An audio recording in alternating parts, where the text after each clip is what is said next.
साथियों, आप नागा साधुओं के बारे में तो जानते होंगे, लेकिन क्या आप जानते हैं कि एक नागा साधु बनने के लिए कितने तप करने होते हैं? नागा साधु बनने की क्या प्रक्रिया होती है? अगर आप नहीं जानते तो हम आपको बताते हैं। नागा साधु बनने की प्रक्रिया काफी कठिन और लंबी होती है, जिसमें करीब 12 सालों का समय लगता है। इस दौरान साधु बनने के इच्छुक लोगों को कई कठोर तपस्याओं और नियमों का पालन करना पड़ता है। सबसे पहले उन्हें अपने गुरु से दीक्षा लेनी होती है, जिसमें उसे सांसारिक जीवन का त्याग करना पड़ता है। दीक्षा के बाद शिष्य को अपने गुरु के साथ रहकर उनकी सेवा करनी होती है और आध्यात्मिक शिक्षा प्राप्त करनी होती है। इस अवधि में शिष्य को कठोर तपस्या, ध्यान, योग और ब्रह्मचर्य का पालन करना होता है। नागा साधु बनने के आखिरी चरण में शिष्य को नग्न रहना और शरीर पर भस्म लगाना सिखाया जाता है, जो उनके सांसारिक मोह से मुक्त होने का प्रतीक है। साथियों, क्या आप जानते हैं कि नागा साधुओं में महिला नागा साधु भी होती हैं? अगर नहीं जानते तो हम आपको उनके और उनके जीवन के बारे में भी बताते हैं। महिला नागा साधु सांसारिक जीवन और मोह माया का त्याग कर आध्यात्मिक मार्ग अपना लेती हैं। वे कठोर तपस्या करती हैं और उनका जीवन पूरी तरह से भगवान को समर्पित होता है।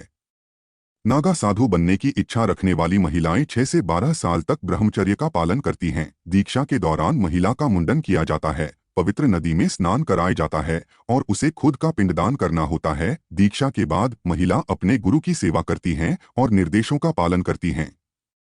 महिला नागा साधुओं को भी अखाड़े में ही रहना होता है, उनका बाहरी दुनिया से संपर्क सीमित होता है। महिला नागा साधु पुरुष नागा साधुओं की तरह नग्न नहीं होती, वे बिना सिले भगवा वस्त्र धारण करती हैं।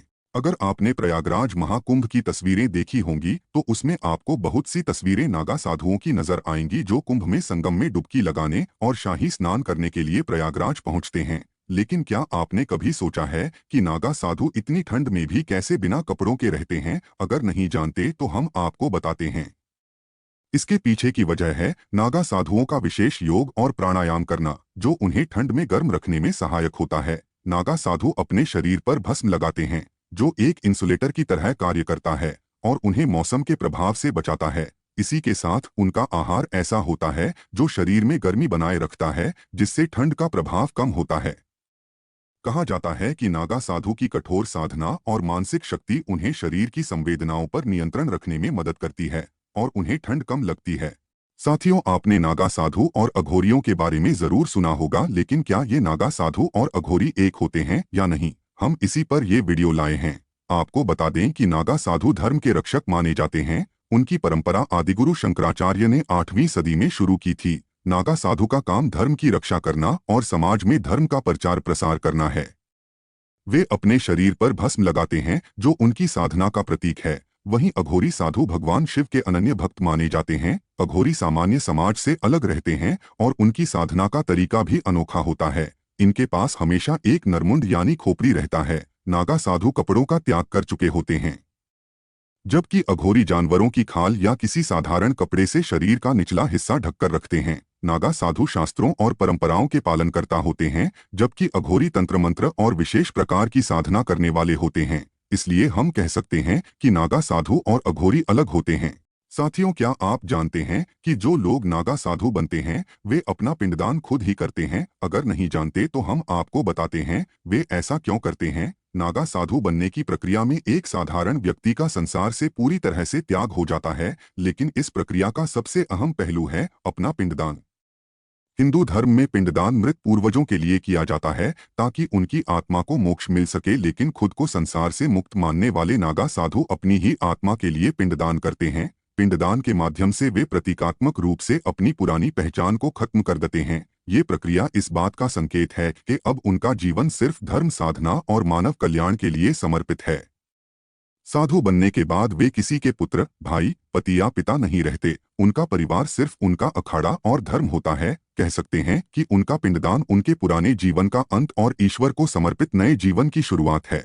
साथियों, आपने देखा होगा कि कुंभ में बड़ी संख्या में नागा साधु आते हैं, लेकिन ये सभी नागा साधु कुंभ के बाद कहाँ चले जाते हैं? क्या आप जानते हैं? अगर नहीं जानते तो हम आपको बताते हैं। असल में ये नागा साधु कुंभ के बाद एक खास जीवन शैली में लौट जाते हैं। इनका जीवन सिर्फ कुंभ तक सीमित नहीं है।